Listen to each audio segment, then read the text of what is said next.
আসসালামু আলাইকুম, welcome back to my new blog. সবাই কেমন আছেন? আলহামদুলিল্লাহ, আমি ভালো আছি। দেখেন, আজকে শুক্রবার বিকেলে বের হয়েছি আর রাস্তায় কত পানি। এই 2 দিন বৃষ্টির কারণে একদম ড্রেনগুলো ভরে গেছে এবং সমস্ত জায়গায় পানি আর পানি। কিন্তু মজার বিষয় হচ্ছে রিকশাওয়ালা মামারা আমাদের এখান থেকে পার করে দিচ্ছে এবং শুধু পার করার জন্য 20 টাকা নিচ্ছে, আমাদের অটো রিকশা পর্যন্ত পৌঁছে দেবে। খুব ভালো সিস্টেম। ওকে, আমরা তারপর রিকশা চেঞ্জ করে অটো রিকশায় চলে আসলাম নদীর পাড়ে, সাভার নদীর পাড়ে। এখান থেকে আমাদের নৌকা করে ওই পাড়ে যেতে হবে। তো এখানে নৌকা পারাপারে 10 টাকা করে নেয়, বা কিন্তু অনেকক্ষণ বসে থাকতে হয় মানুষজনের জন্য। আর যদি আপনি একা একা পার্সোনাল নিয়ে যেতে চান তাহলে 100 টাকা করে পারাপার যেতে হয়। যাই হোক, আমাদের ভাগ্য ভালো ছিল, আমরা একজনকে পেয়ে গিয়েছিলাম এবং যেতে যেতে এত সুন্দর একটা ওয়েদার ছিল, ঝিরিঝিরি বৃষ্টি হচ্ছে। এবং আমরা অ্যাকচুয়ালি মেইনলি যাচ্ছি সুইমিং পুলে সুইমিং করার জন্য, আশানকে নিয়ে, আমার বাচ্চাটাকে নিয়ে। ও সুইমিং করতে খুব পছন্দ করে। তো এত সুন্দর একটা টাইমে বৃষ্টিও চলে আসছে, তো ও বৃষ্টিতেও খুব ভিজতে চায়। তো একসাথে দুটো হয়ে যাবে, বাট চিন্তা করছিলাম জ্বর ঠান্ডা আসে কিনা।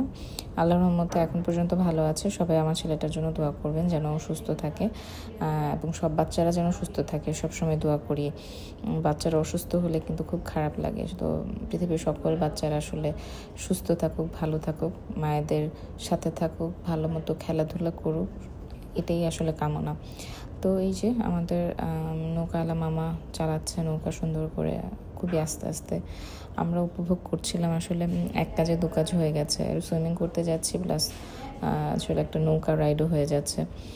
আগে আমার ছেলে এক সময় নৌকায় খুব ভয় পেত, বাট এখন আর ভয় পায় না, পানিই ভয় পেত। বাট আলহামদুলিল্লাহ, আল্লাহ আস্তে আস্তে সব ভয়গুলো কাটিয়ে দিচ্ছে।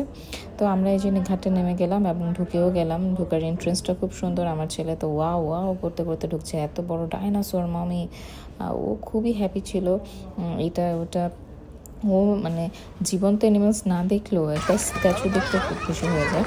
তো এই তো আমি ওকে আসলে বাসা থেকেই ড্রেস পরিয়ে নিয়ে এসেছিলাম সুইমিংয়ে নেওয়ার জন্য। তো সুইমিংয়ে নেমে গেল। আস্তে আস্তে আমি আর ওর পাপা একটু চেঞ্জ করতে গিয়েছি, এর মধ্যে তার গোসল করা প্রায় অর্ধেক শেষ। তো এই যে ওর পাপা চলে আসছে, আমরা বাসা থেকে বিশাল বড় একটা বল নিয়ে গিয়েছিলাম, সেই বলে আমরা খেলা শুরু করি।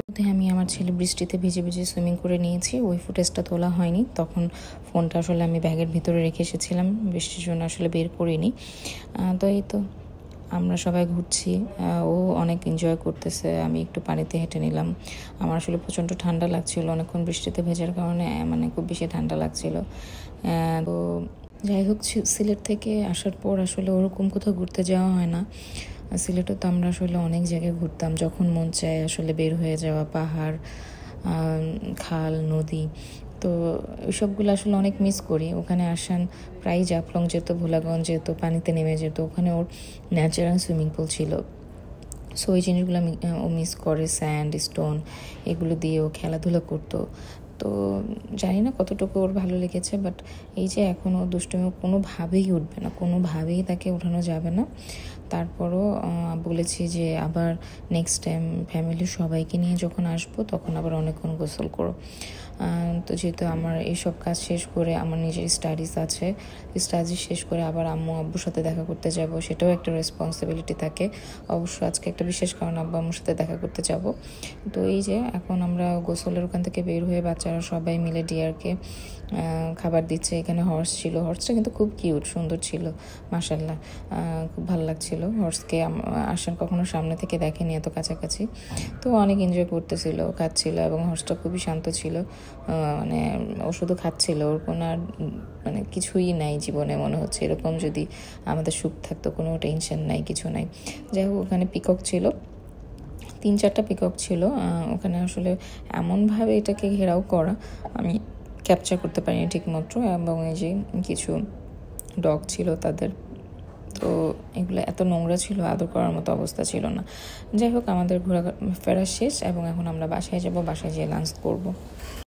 তো সবাই ভালো থাকুন, সুস্থ থাকুন। আমার ব্লগটা কেমন লাগলো অবশ্যই কমেন্ট করে জানাবেন এবং অবশ্যই কিন্তু সাবস্ক্রাইব করবেন। সবাই ভালো থাকুন, সুস্থ থাকুন। আল্লাহ হাফেজ। আরেকটা নতুন ব্লগ নিয়ে খুব শীঘ্রই আপনাদের মাঝে চলে আসবো।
এই যে ডগগুলা, কিউট কিউট ডগগুলা বসে আছে, বাট এরা খুবই নোংরা ছিল, এদেরকে একটু পরিষ্কার করে রাখা উচিত ছিল, একটু আদর করতে পারিনি। তো এই যে আমরা বাসায় ব্যাক করার জন্য ঘাটে আবার চলে আসছি, এখন নৌকায় উঠে বাসায় চলে যাব।